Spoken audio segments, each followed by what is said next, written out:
With good news for today from Baptist Press, I'm Brandon Porter. A church in Phoenix, Arizona is receiving a big yield from a community gardening project they've been pursuing. Cross Church was planted in Phoenix about 6 years ago, and one of the ways they've tried to reach their community is through a vegetable garden. The initiative has brought in spiritual fruit as well as vegetables for the dinner table.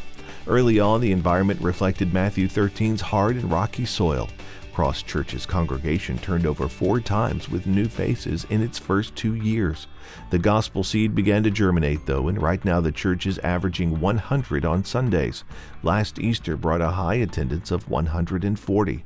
Primarily funded by its sending church, additional funding from the North American Mission Board ended recently as the campus became financially self-sufficient. Itamar Elizalde says Puerto Rico is an island that just can't catch a break.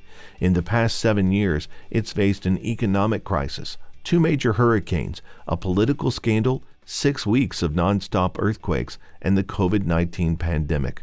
But God is using that great need to open doors for the gospel. In her work as Send Relief Ministry Coordinator, Itamar mobilizes local churches and leads volunteer teams to repair homes and help people in crisis.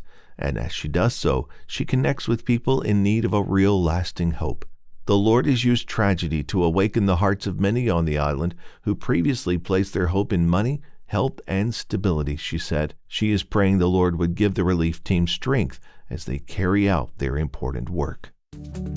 Good News for Today is made possible through our friends at the Voice of the Martyrs, a nonprofit organization that serves persecuted Christians around the world. Founded in 1967 by Richard and Sabina Wurmbrand, VOM is dedicated to inspiring believers to deepen their commitment to Christ and to fulfill His Great Commission, no matter the cost. Find out more and sign up for their free monthly magazine at vom.org/goodnews. In an article on Baptist Press, Pastor Casey McCall writes of what C.S. Lewis calls 4 cardinal virtues: prudence, temperance, justice, and fortitude. In his brief treatment of fortitude in Mere Christianity, Lewis says fortitude faces dangers and doesn't back down when the going gets tough. In the piece, McCall speaks of how Ukrainian President Volodymyr Zelensky has demonstrated this type of courage and how it has resonated with people. McCall says this virtue is vitally important and greatly needed in today's culture. He says wise leaders should take note and do the same. You can read this full piece at baptistpress.com. Plus, you'll find lots of other interesting stories while you're there. Thanks for listening to Good News for Today. I'm Brandon Porter.